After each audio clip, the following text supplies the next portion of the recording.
Hey, everybody, it's Brent Adams and Carl Schmidt. We are back on a roughly weekly basis to tell you a little bit more about our forthcoming book, The Framemaking Sale, which will be available to everyone to buy in bookstores near you starting in September. So, the title of the book is The Framemaking Sale.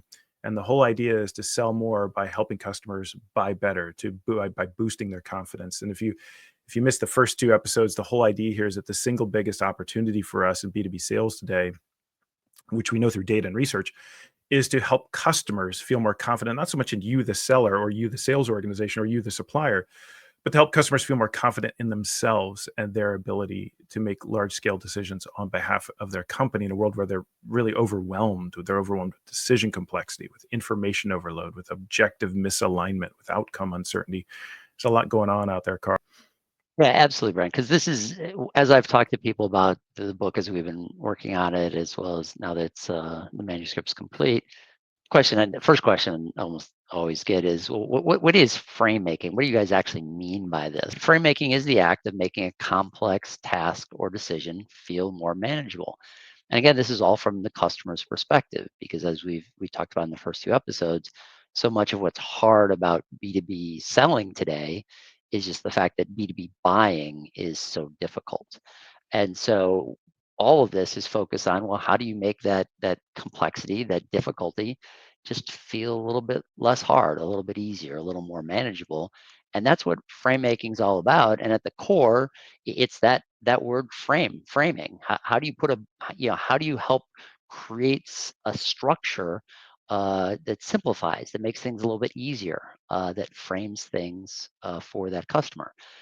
Well, there's a risk with the term frame making, as we've already found, to be totally fair, which sounds a little, if not wonky, at least a little bit abstract. But if you really start to wrap your brain around it, it's like every one of us goes through this on a regular basis. We're all faced at different points in our lives and current life, making really sort of complex decisions, even as a consumer, whether it's buying a home, buying a car, picking a college, assisted living choices for your parents. I mean, like, it runs the gamut, right? But and any one of those decisions, if not multiple at the same time, can just feel incredibly overwhelming. Where do I even start? What questions should I ask? Have I done enough research? Am I even talking to the right people?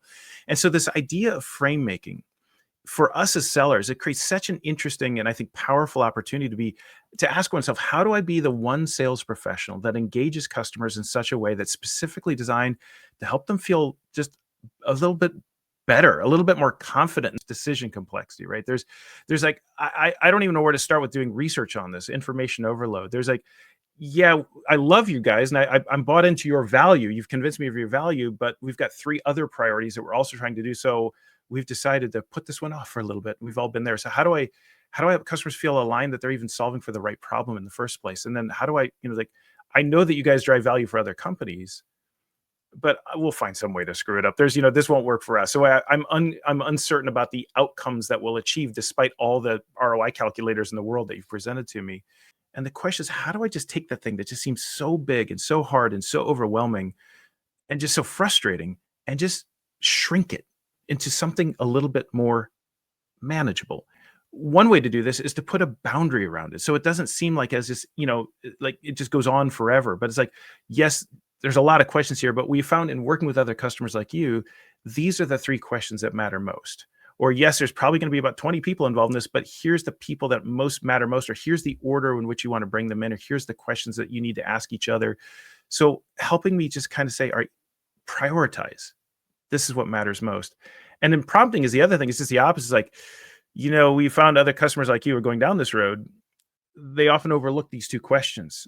They often forget to ask this point, or they fail to bring this person in when at all, or maybe they fail to bring this person in early. So I can prompt people to think, here's something to think about. Here's an action to take. Here's a consideration that where the customer says, wow, you just made my life so much easier.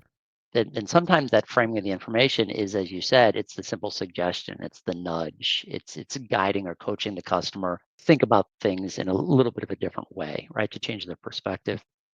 In other cases, there may be a level of complexity that really makes it hard to just get your head around the idea.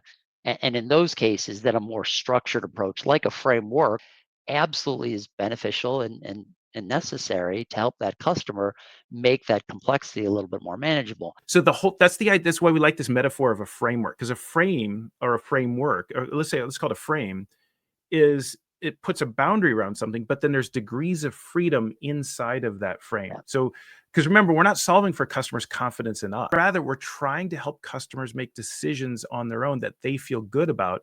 And the first way to help them get there is to make that decision feel more manageable by putting a boundary around it, but also helping them think about things that they might not have thought about in the first place. And one example of this, without using a full-blown framework, so just an active framing, which is very simple, is an example we talk about in the book. And this is a story. It's originally told to me by a now retired head of sales by the name of Kevin. And Kevin told the story a few years back to me of a field sales call, a ride along with one of his really good sellers, and they were selling human capital management solutions. They were calling on a head of HR, and it was a relatively early in the pipeline deal. So it's essentially early stage discovery. So you typically go in and sit down with the head of HR and talk about their needs, all the other kind of stuff we all know to do in sales, right? They sit down in the meeting, and lo and behold, the head of procurement walks in, sits down, and joins the meeting. And we go into like the drama and the detail, and we unpack the story and all sorts of fun in the book. But just the punchline is when, after the meeting, which went apparently very well, Kevin asks his seller, like, that was a great meeting, but how the heck did procurement get there? And the seller says, well, I'd suggested to the head of HR that she invite procurement. And Kevin kind of went nuts. So why would you do that? They come in late, they blow everything up. Why would you ever want them there? And the seller said, well, Kevin, I've learned in working with other customers that companies that bring in procurement early and have them be part of the discovery process are far more likely to succeed and make decisions they feel good about that don't blow up in the end. And that's simply what I just shared with my customer and suggest they might want to consider it. And lo and behold, they did. And as a result, the meeting went really well. What that seller maybe consciously or subconsciously was engaging in was an act of framing. This is what the frame making sale is all about if you will, the light end. It's just, what is the advice, the suggestions, the ideas that we can bring to our customers to help them feel more comfortable and confident in their ability to navigate decisions, to make sense out of information, to align with their colleagues on objectives, and so in the book, we'll take you on this journey from very simple acts of framing to relatively, if not complicated, some more robust versions of frameworks, and talk about use cases, talk about where these frameworks even come from, who's supposed to build these, how do I deliver them, how do I get customers to engage in them.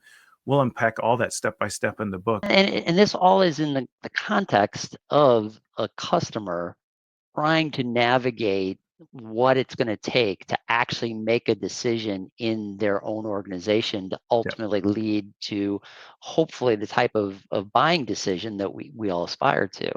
And so if we think about all that decision complexity across the buying group and consensus and everyone who needs to get involved where and when, then mapping all that out as part of a buying journey, again, that's a very complex challenge with many steps. This is just one small example of one opportunity that a seller can take to again apply framing to help a customer with one part of that bigger challenge that will make it overall a little bit easier. And by the way, for some of you, like, well, how the heck do I make sure they buy from us? We'll talk about that in the book as well. So we'll get after all this, and we won't try and cram that into the last 30 seconds of this show today. But what I would actually ask you guys to do, if you're interested, is, we're blowing through these big, complex, layered ideas very quickly just to get them out there, to get you hopefully, excited and curious about what we're working on, and get you excited to get the book when it comes out in the fall, or get it in front of your team. And earlier, we're out doing sales kickoffs and keynotes. We're now the book is written, we turn our attention to building the workshops and the training that go with it. And if you'd like to be an early adopter and even help co-create some of that work, we'd love to have you on that journey. Just give us a call, or you can find us here on LinkedIn. And until that time, if you've got questions or reactions, put them in the comments. We'd love to answer your specific questions. So, or just react to your comments. So put those in the comments, and we'll incorporate those in future episodes. Okay, until then, cheers.